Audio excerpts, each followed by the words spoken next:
Kutshiswe izityholo zokuba amagosa eziko loluleko iMangaung abandakanyeke ekuphekeni yelenqe lokuba abasebenzi abankonzo inde kwinkampani G4S baphulukane nemali yabo yomhlala phantsi ngokudyobheka kwizenzo ezigwenxa. Kubuhlungu kuthi. Because every day funeke siyazi uba akasekho.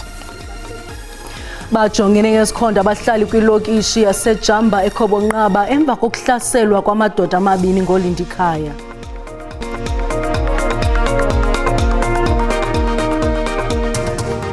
Molweni makhaya, samkele nababukeli kwijelo iDTT nankuvimbe sinilungiselele wona ngokuhlwanje.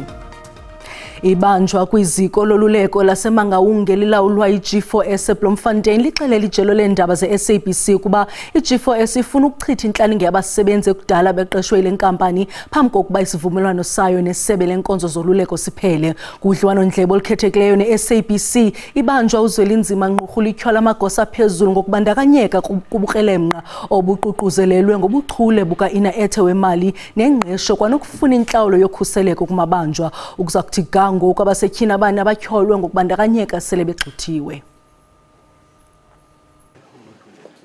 Kuzotywe umfanekiso worhwaphilizo olunobuzaza. Amagosa lenkampani ilawula lentolongo atyholwa ngokupheka iyelenqe lokugxotha abasebenzi abanenkonzo ende kule nkampani. Eli yelenqe libandakanya ukusetyenziswa kwamabanjwa ukulobela amadindala angabasetyhini kwezesondo ngenjongo yokudyobha la madindala ukuze anganikwa intlawulo yomhlala phantsi xa ngabe efunyanwa enetyala.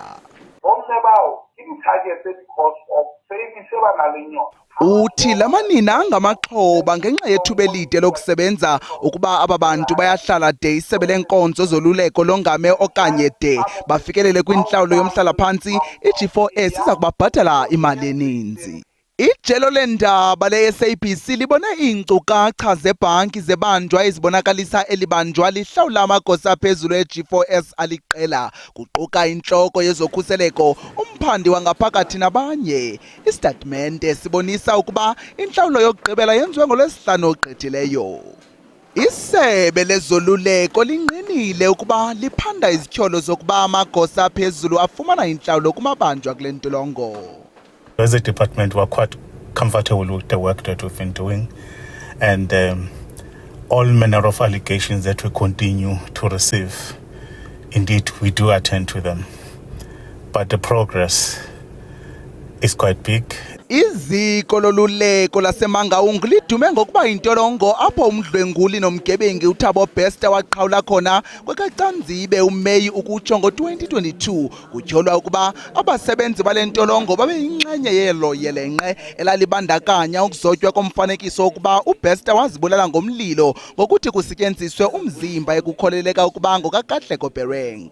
Ukanti ke uBester uza kuvela enkundleni ephakamileyo kule veki kunye nathandana naye uNandipha Magudumane nababengabasebenzi bale ntolongo. Iintsapho ezimbini kwilokishi yaseJamba eKhobonqaba kwiphondo laseMpuma Koloni zifuna ukufumana ubulungisa ngokubulawa konyana bezintsapho ngabahlali abathathele umthetho ezandleni. Kutyholwa ngokuba la maxhoba amabini ahlaselwe de asweleka ngamalungu oluntu emva kokuba befunyenwe benezixhobo ezibiweyo, okukudala ukujongana ngezikhondo zamehlo kubahlali bale ngingqi. Kutyholwa ngelithi amaxhoba abotshelelwe ngocingo kule pali phambi kokuba abethwe onzakaliswe. Amaxhoba naphakathi kweminyaka engama-30 nomvo kunye nama-29 onzakele entloko ze ayokubhubhela esibhedlele. Iintsapho ezibhujelweyo zifuna ubulungisa. Onombekelo kumya abayikaphumi nophuma lona bakum. La mazitha angazinjuku xa ndilala bhubha ngawo la mazitha tawokoko. Komabini la mazitha ngoba aswelekele phaa esibhedlela apha kum ezandleni. Xa ndijonga ke bambethile bona abahlali, bababethile ndeni ke amathuba basenjaphile ebembalwa. Kubuhlungu kuthi. Because every day funeke siyazi uba akasekho. Nendlela athathwe ngayo kuthi ibuhlungu gqithi. Inhliziyo zethu sonke azixolanga, but then siyazithuthuzela nje because akunani akho nto sinoyenza nathi. Thina sijongile amapoliseni eyona nto sifunayo thina umthetho mawuhambe indima yawo. Umthetho nathi umthetho mawuzivakalele thina as isapho lalapha. Abahlali batyhola amapolisa ngokurhuqa inyawo ekulweni ulwaphulo-mthetho. Amapolisa siwabiza kwiikheyisi ezininzi siwancame. So sideske simthathe umuntu simse ngokwethu epolice station. Simse phasithi nanku. Xa sifika nalo muntu apha epolice station athi amapolisa ndiyi-1 akho veni ndihleli ndedwa estation. So amapolisa ndinayo into ethi awasebenzisani nathi. Amapolisa alumkisa uluntu ngobungozi bokuzithathela umthetho ezandleni. Amadoda amathathu kutyholwa ukuba babethwe ngabahlali emveni kokuba betyholwa ngokuqhekeza indlu kwindawo yase-Adelaide ngomhla we-31 kuJanuwari kulo nyaka. Kwaba batyholwa kuye kwasweleka 2, omnye wabo usaphila. Ityala lokubulala livuliwe kwaye uphando lwamapolisa luyaqhubekeka. Amapolisa ayasikhalimela esi sehlo sokuthathela umthetho ezandleni kwaye bayacela ukuba abantu baqhagamshelane namapolisa xa kukho ulwaphulo-mthetho kwindawo abahlala kuzo. Akukabikho mntu ubanjiweyo ngesi sehlo. Amapolisa amemelela nabani na onolwazi nolunokuthi lukhokhelele ekubanjweni kwabenzi bobububi aze ngaphambili. Ndingulubabalo Tata kwiindaba ze-SABC eKhobonqaba. Abaqhubi bemoto eMpumalanga bathe gqolo ukuvakalisa inkxalabo malunga nemeko yendlela kweli phondo. Iindlela ezininzi zinemingxuma ngelixa ezinye zakhukhuliseka zimvula kunyaka ophelileyo. Awukhathalelwanga nomonakalo kwindlela u-R40 phakathi kwe-White River ne-Hazy View nendlela iSabi. Endlela exakekileyo u-R40 idibanisa iLimpopo neMpumalanga, kodwa isimo sayo siyasiba sibi mihla le njengoko abaqhubi abaninzi beyisebenzisa. Ibonwa njengenobungozi kwaye kuthatha ixesha ukuyilungisa. In Hazy View they're very bad. There are a lot of potholes, stop and go that's been for a very long time, but they are currently working on them. But I do think that they are in quite a bad state. Lots of people get punctures on the road. Kukho inkxalabo yokuba abaqhubi beemoto abayilandeli nemithetho yendlela ejikeleza lemingxuma emikhulu. Because sometimes the robot is off, but they go through. No matter you stop, you say stop, they go. Ophuma kwi-arhente yendlela zeli iSanral uchaza ngokubanzi. We are aware of the failures along the 2 sections of the R40 and the Hazy View White River area. These have been classified in the region as emergencies, meaning that they have been prioritized and are being given the urgent attention that they require. I-arhente yezokhenketho neepaki yaseMpumalanga nayo ivakalise inkxalabo malunga nemeko yendlela kweli phondo. We are confident that the work that has been undertaken by the Department of Public Works through MEC Mandla Ndlovu will assist us as soon as possible to make sure that we get rid of those sinkholes and those potholes. Isebe lemisebenzi yoluntu eMpumalanga lithi liyayazi imeko yendlela kweli phondo, nangona kunjalo kulindelwe unyakamali omtsha ukufumana uhlahlo lwabiwo-mali lokulungisa iindlela. Okwangoku u-R40 useyingozi kubaqhubi abayisebenzisa rhoqo.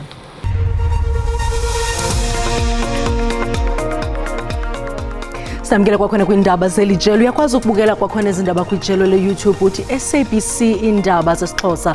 Ukanti xa ubukela sicela ucofe ulike ze ukuba ukamcofa usubscribe esibongoza wenze njalo. Kwinqaku lokuqala sithe ibanjwa kwiziko loluleko laseMangaung elilawulwa i-G4S eBloemfontein lixelele ijelo leendaba ze-SABC ukuba i-G4S ifuna ukuchitha intlaninge yabasebenzi ekudala beqeshwe le nkampani phambi kokuba isivumelwano sayo nesebe lenkonzo zoluleko siphele.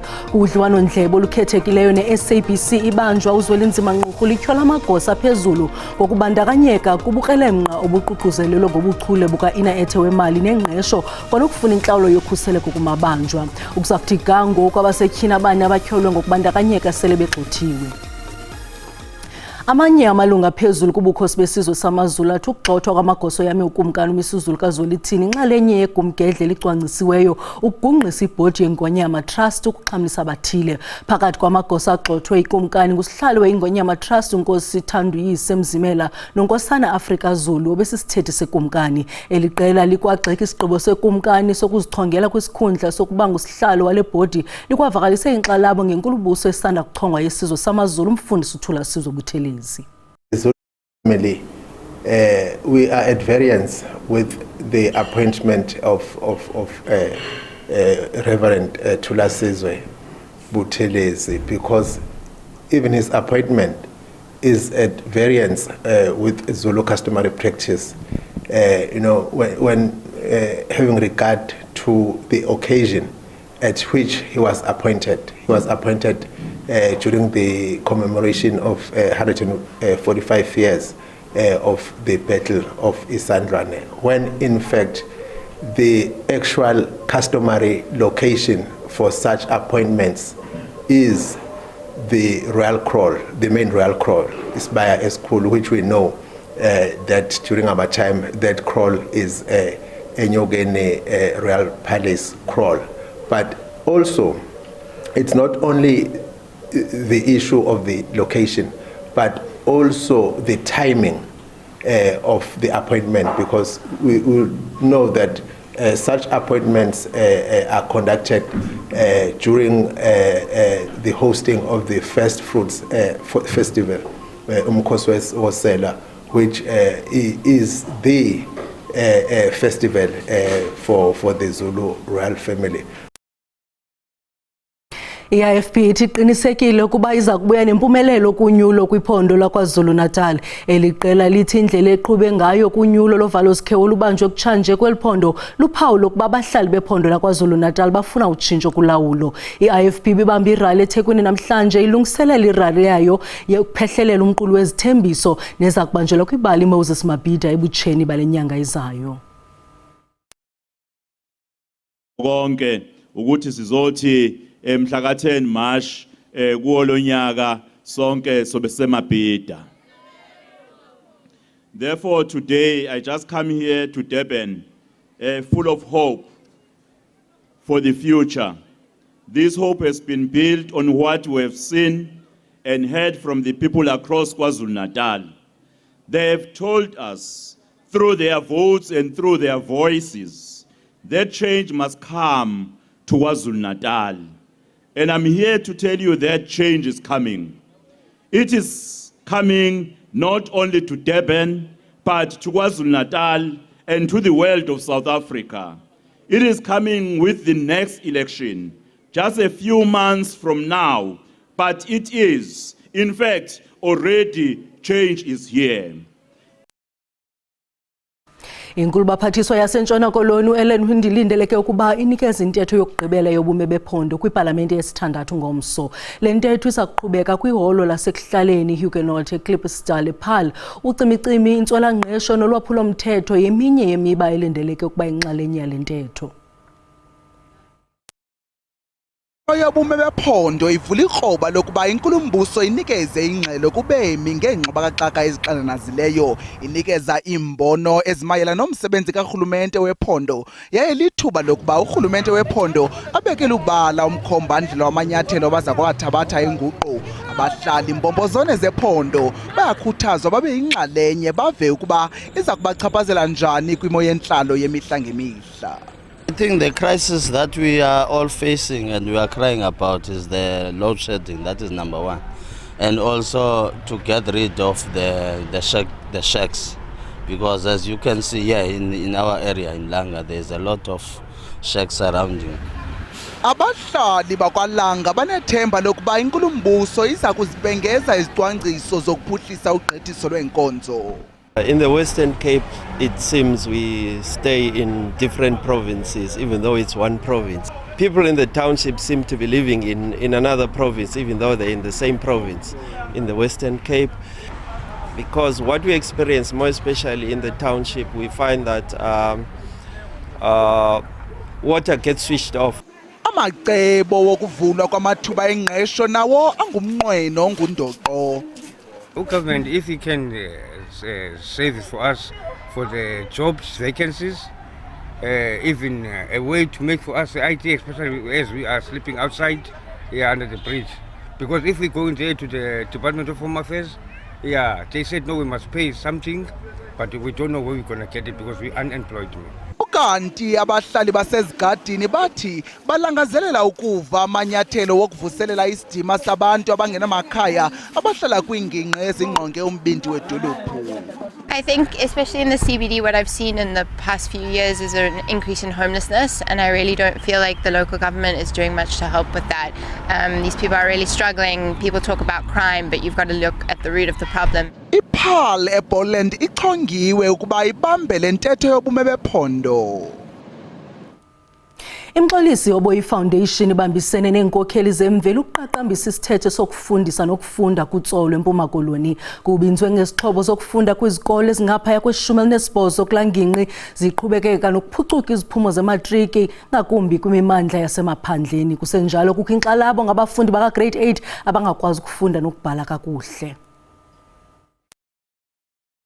Izikolo ezininzi ezilalini zijongene neemeko ezinzima zokufunda nokufundisa. Abantwana abaninzi bahamba umgama omde. Lo gama itishara kunzima kwezinye ukuba zixelenge ezilalini.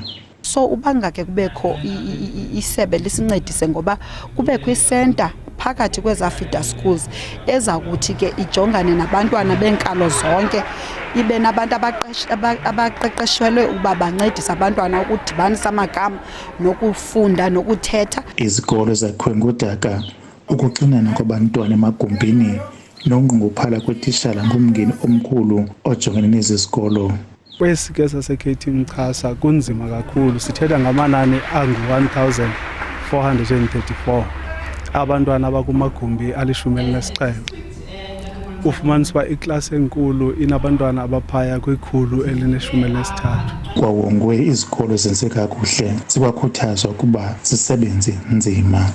Kuba ndiyazi ndiboleka kumazwi kaMadiba. Xa uMadiba esithi imfundo sesona sithixo esinosisebenzisa ukususa ikati eziko nenklupheko then kubantu bakuthi. Kukwahlatywe ikhwelo lokuba urhulumente neenkampani zabucala zisebenzisane kwiinkqubo zokuphucula imeko yezemfundo. Lorho zethu ziphantsi, amanzi abetha ngaphezulu ngoku. Abanye abantwana bahamba idistance ende ngenyawo. Kunzima. Abafundisintsapho banethemba lokuba ukongenelela ngeenkqubo ezikumila nje kungalikhubalo ephuculeni imeko yokufunda nokufundisa ingakumbi kwizikolo ezisezilalini kweli phondo. Ndinkululeko Nyembezi weendaba ze-SABC kutsolo. Amafama asakhasayo e-Ottosdal eNtla-Ntshona atyhola umasipala waseTshwane ngokungalandeli iinkqubo ezifanelekileyo zokutshintshiselana ngefama kamasipala nenye ifama kule ndawo. Amafama asuswe kwifama bebeyisebenzisela ukutyala izityalo nokugcina imfuyo. La mafama asakhasayo aqale ukuhlala kule fama ngoNovemba wonyaka ophelileyo. Athi oku bekungokomyalelo kaceba kumasipala wengingqi yaseTshwane. Ngoku abala ilahleko emva kokususwa efama ngamagqwetha kwinyanga emva kokuba etyale izityalo zawo. Uthi beza kule fama baqhubeka nokutyala basebenzisa imali eninzi ngoku baphulukene nemali eninzi. Omnye umfama ochaphazelekayo ufuna ukuba indlu yowiso-mthetho yephondo nekazwelonke zingenelele kulomba. Gaskopa mo provincing le national gabaka intervene. Uthi bacela indlu yowiso-mthetho ingenelele kuba khange kulandelwe umthetho. Ngokukamasipala wengingqi yaseTshwane zonke iinkqubo ezifanelekileyo zalandelwa. Municipality of Tshwane and the new farm owner exchanged all of their properties around 2018, but no financial transactions took place that time. But again, because the scale of the properties are not the same in terms of hectares, the farmer agreed to compensate the Tshwane local municipality once transfer of title deeds has been completed. Kusenjalo igqwetha lithi ukuthabatha inxaxheba koluntu kubalulekile phambi kokuba kudluliselwe umhlaba kamasipala kwaye kufuneka kudityanwe nonondyebo wephondo nokazwelonke.